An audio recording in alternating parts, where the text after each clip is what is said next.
Paz do Senhor, povo de Deus, louvado e agradecido seja o nome do Senhor. Meus queridos irmãos, eu queria perguntar a vocês se vocês conhecem algum crente 6 horas. Vocês conhecem o crente 6 horas? Já ouviram falar no crente 6 horas? O crente 6 horas é aquele que vive pedindo oração. É aquele que vive perguntando: 6 horas por mim? Dá para vocês orarem por mim? 6 horas por mim, eu não venho não pro trabalho, viu, à noite, mas 6 horas por mim, né? Então, todo mundo fala mal do crente 6 horas. Todo mundo diz: não seja crente 6 horas, venha orar. Ore você, venha orar na igreja. Então, todo mundo fala: eu lá vou orar por ninguém, quem quiser que ore. Tenha vergonha, não peça oração não, ore você. Então, e eu fiquei assim pensando, será que essa atitude ríspida é bíblica? Será que tá certo a gente se negar a um pedido assim, né? Oração? Porque oração, você não faz esforço algum para orar, você gasta o seu tempo, né? Tudo bem, mas você não faz nenhum grande esforço para orar. E até onde eu sei, a oração é um mandamento bíblico. E quando o Senhor manda a gente orar por todos, ele não faz, não dá diferença, não dá critérios, não faz acepção, né? Ele não faz acepção, não nos manda fazer acepção. Não manda você ir procurar saber como está a vida da pessoa que está te pedindo oração, qual é o problema dela, por que será que ela está te pedindo oração. Não, Deus não manda você ir procurar saber essas informações antes de orar pela pessoa. Porque muitas vezes Deus nos manda orar por alguém que não pediu oração, não é?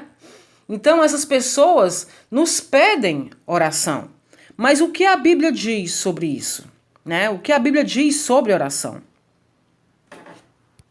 Vamos levar em consideração que o crente 6 horas, né, como chamam, muitas vezes é aquele da nossa própria igreja, que convive conosco, que não gosta muito de vir aos trabalhos de oração, ou que não pode vir aos trabalhos de oração, né?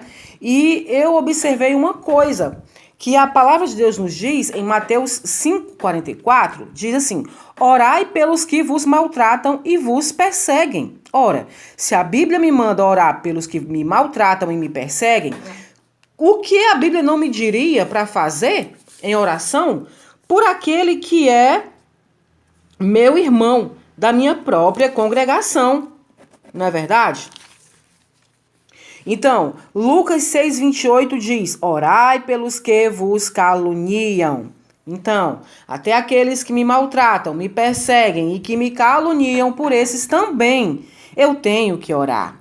Então, eu não preciso me incomodar, não devo me incomodar, nem me aborrecer com o meu irmão da minha congregação, aquele com quem eu tenho comunhão durante os trabalhos, quando ele me pede oração. Não, eu devo orar, sim, por ele. Em 1 Tessalonicenses diz: orai sem cessar, né? 1 Tessalonicenses 5,17, orai sem cessar. Ou seja, se você não quer orar pelo seu irmão crente, que é crente 6 horas por causa de preguiça, então, meu querido, minha querida, você já está errado, porque a palavra do Senhor diz que você deve orar sem cessar. Ou seja, você tem que orar por todos da sua família, por todos da sua igreja, em todo o tempo, orando em todo o tempo, em todo lugar. Então, não vai ser problema algum você incluir aquele irmão nas suas orações. Afinal de contas, você tem que orar sem cessar. Vai ter tempo demais para incluir todo mundo nas suas orações, não é verdade? Em 1 Tessalonicenses 5,25... diz assim: orai por nós. Ora, quem escreveu o Tessalonicenses foi Paulo. Olha aí, Paulo pedindo oração. Veja bem, até Paulo pediu oração. Se é assim, então o crente 6 horas não está errado não, gente. Paulo, que era Paulo, pediu oração. 1 Tessalonicenses 5,25, orai por nós. O autor de Hebreus, em Hebreus 13,18, também pediu oração. Orai por nós.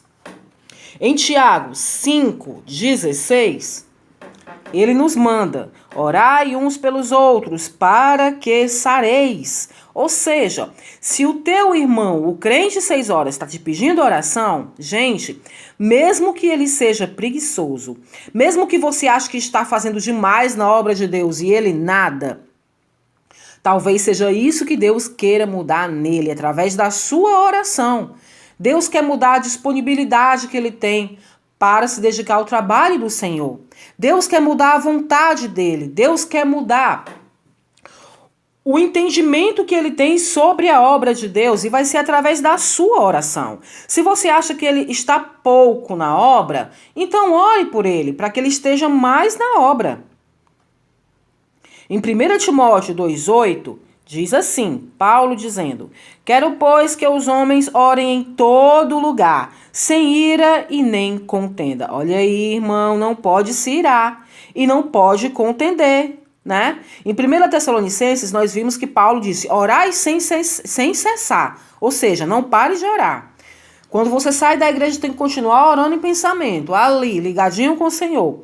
E agora, em Timóteo, em 2 Timóteo, ele diz que nós devemos orar em todo lugar, certo?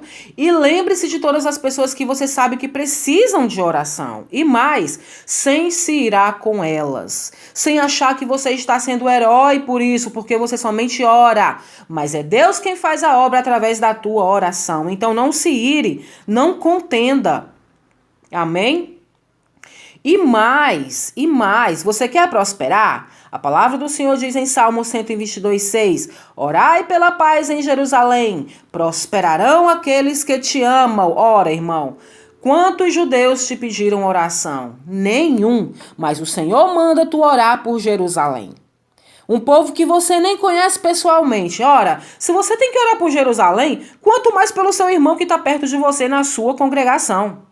Não é verdade?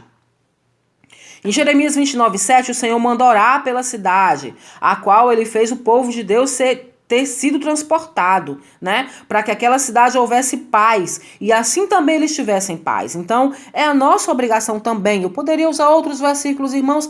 Existem muitos outros versículos na Bíblia que falam sobre oração, que nós temos que estar em oração, vigiando, orando, sem cessar, orando por todos e em todo lugar. Em Efésios 6:18-19, Paulo diz assim, ele pede oração também.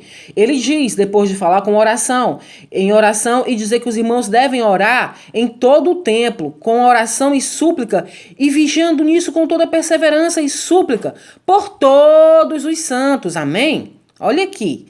Ore, vigiando nisso com toda perseverança e súplica no Espírito. Né? Por todos os santos, ou seja, todos os cristãos, todos os teus irmãos. E isso nem falando da sua família, mas dos irmãos, os santos, aqueles que estão na congregação por você, certo? Então você não tem só a obrigação de orar pelo crente 6 horas, não. Você tem a obrigação de orar também por aqueles que não te pediram oração. É para você orar pelo crente 6 horas, mesmo que ele não tivesse te pedido oração. Porque a Bíblia manda, é um mandamento. E em seguida Paulo diz, orai também por mim, para que me seja dada no abrir da minha boca a palavra com confiança para fazer notório o ministério do Evangelho. Ou seja, pregadores precisam de oração, pastores precisam de oração, missionários precisam de oração, as irmãs de oração precisam de oração. Todos nós precisamos de oração, irmãos. E não devemos nos negar a isso. Não é verdade? Então, se existe o crente 6 horas, ele está certo por pedir oração. Oração é a coisa mais maravilhosa do mundo. Deus faz milagres através da oração. E a oração do justo pode muito em seus efeitos. Então, o crente 6 horas está certíssimo. E você está mais do que certo em atender o crente 6 horas, orando por ele, como ele está te pedindo, amém? E o Senhor também vai te abençoar, porque você está obedecendo a santa palavra do Senhor, orando por ele, por todos os santos, vigiando em todo o tempo, sem cessar, com súplicas, nem ira nem contenda, em todo o lugar, por todos os homens, por todas as cidades. Amém? E o Senhor vai fazer maravilhas através da tua oração. Louvado seja o nome do Senhor. Fica com Deus em nome de Jesus. Amém?